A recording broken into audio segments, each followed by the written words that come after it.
Liquid Lunch. There's a girl, a great bunch of guys are going to be tonight. They're At the, very 80s. I like their sound. I wish them all the luck.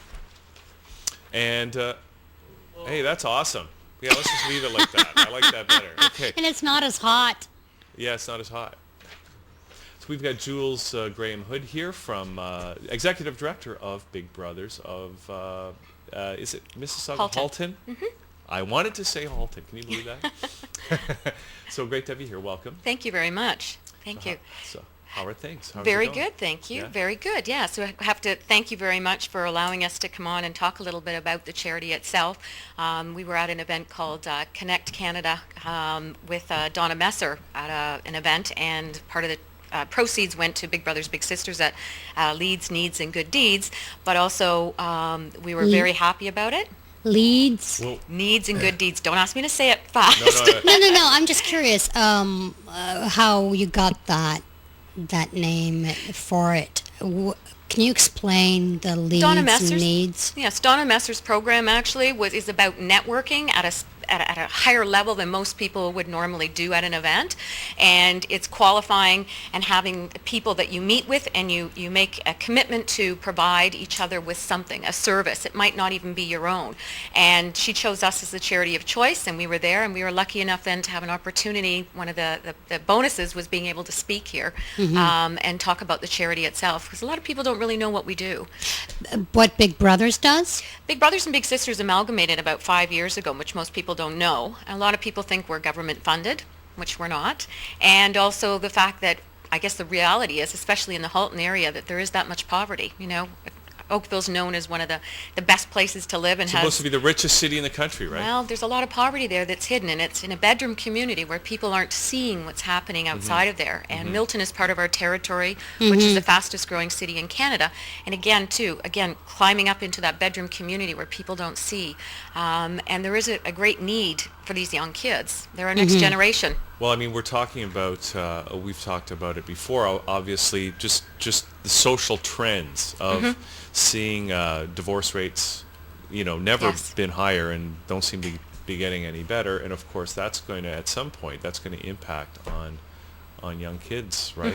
So It maybe already you can, does. I mean, you said people think they know what Big Brothers and Big Sisters is all about, but you're saying that people sometimes don't. And maybe the rest of us have a bit of an imperception. Do you want to sort of define specifically what it's all about? Well, we'll be celebrating 100 years in another year here in Canada. We're in 15 countries, and people don't realize how big the organization is. It's one of the oldest mentoring programs for young children, and it works with youth at risk. And we don't like to have them branded in that way, but it comes from many different challenges. And they could have two parents, but typically there is not a positive mentor in that person's home to provide them direction, whether it be a male or a female.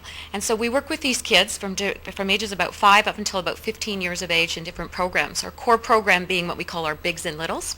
So we match a big with a little, and those relationships can carry on for years and years, a lifetime even, and they make a positive impact in that child's life that lasts them forever. And we have statistics that show to make a match, which is about $1,200 for a year, or you can pay about $58,000 for that child to be incarcerated in juvie.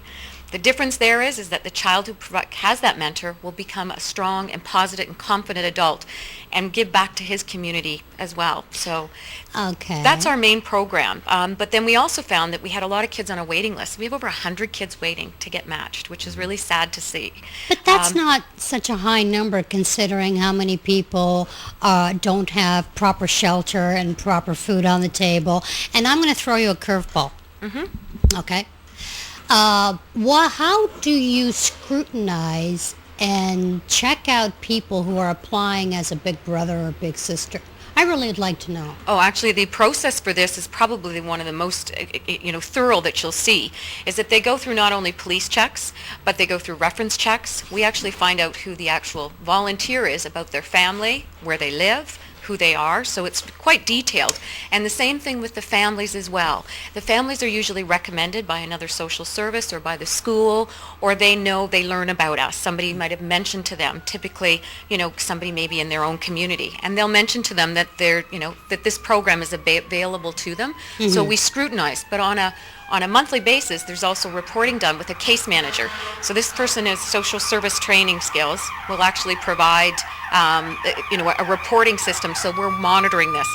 Years ago, that wasn't available, and that's why you're finding that some areas of social services did not have that scrutiny on who they were having to be a volunteer Yes, mentor. because I've heard, some stories, and I just wanted to know.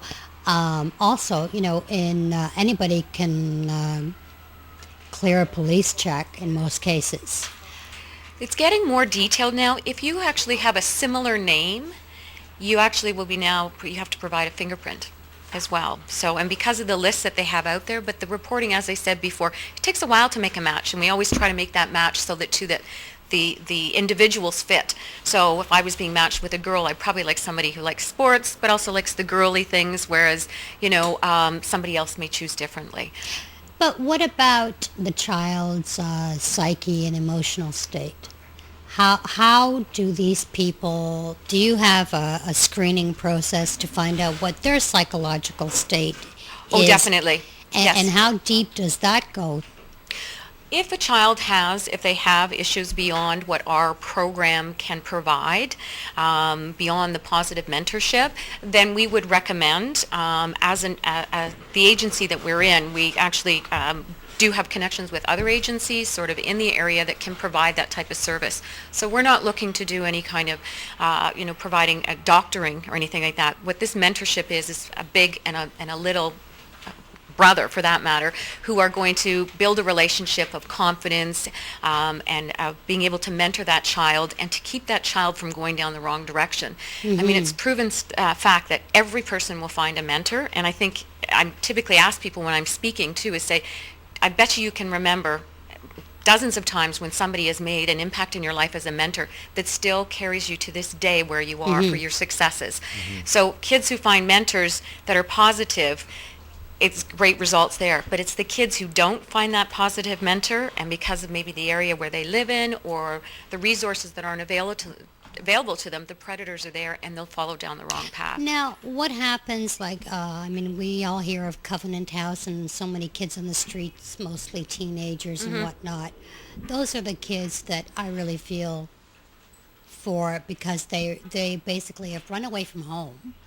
And they're out on the street, which, they're exposing themselves to everything. These kids with Big Brother and Big Sister are still living at home, and you're using more of a preventative tool rather than... That's exactly right. We actually do call ourselves, we are preventative, because when we reach out to these kids younger, we stop them from leaving home.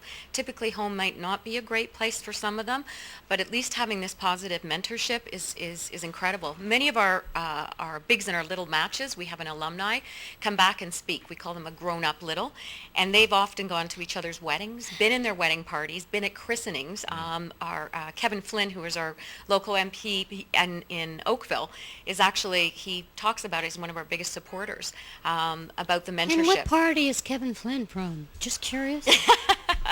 One thing, though, is when you mention about the 100 kids, the 100 kids is just in our territory alone. And that's the kids that we have registered and have been put through the process of being of interviewed. It's an intake program, we call it, and they're waiting to get matches. So they're waiting for a big... They're waiting for brother. a big, and we Big have more brother, beyond big that sister, yeah. if you just kept reaching out. We have other programs that are one-to-one that are done in the schools, and the schools also like us to promote them to be able to help within the school itself too, and for the kids finding, again, positive mentorship, even an hour a week, makes a huge impact. So, Well, just caring and talking to a child, because, parents today just don't even have the time. They're so busy trying to keep a roof over their heads and keeping food on the table. They're so stressed at work. What happens? well, I think one of the things is too, is if you can, when you sit down and you're talking with anybody, but when you have a mentor like that, they're non-judgmental. And it's a friend, and you don't feel, many of the kids say that I didn't feel like I had to be anybody but myself for that hour. So they feel pretty important because everybody wants to be needed. And it is true. We have busy lifestyles. I mean, I have 2 kids of my own, and it's to try to be there all the time. They're very young. How old are your kids? They're young. They're Very 8, oh, I should be saying 8 3/4 and 13 actually this weekend. So, and it's juggling around, and I find it difficult when there's two parents even trying to do that, when you both have full-time jobs. So with these kids, if their parents too are probably working 2 or 3 jobs, maybe on one income, so they don't have that And opportunity. they spend a lot of time alone, and the parents try to overcompensate by providing things like Wii and Xbox and all these games that actually desensitizes these children with all the violence in them. Um, It's a lot of recreational activities. It's a lot of positive, as I said, some of our programs allow them to do team building when they come to events. But what we really need is for people to be more knowledgeable of the Big Brothers, Big Sisters. As I said, it's across Canada, but also to some of the events we do for fundraising. We have a golf event which is coming up on May 19th at Glen Abbey. It's a celebrity golf challenge. Dan Cooper is our title sponsor again this year, and our goal is to be able to raise $60,000 for the charity. Now, Lots of golf tournaments, but ours is the best. now, these celebrities, are they generous with not only playing golf and appearing at this function, but do they donate? Yes. You know what? And we have been very, very lucky about being able to bring in some local celebrities from our area that live in the Glen Abbey area who come out absolutely no charge. And they golf and they meet people, and they're very much behind, what's happening with young kids today and how they can mentor. We've had great support from CFL, which has been very positive for us. So CFL? the CFL Canadian players. Football League? Oh yeah. Get out of town. Yes. They really make a big impact. And I think for one of the biggest things is we launched a campaign again called 100 Good Men. So I'm looking for 100 good men. I just want to find one.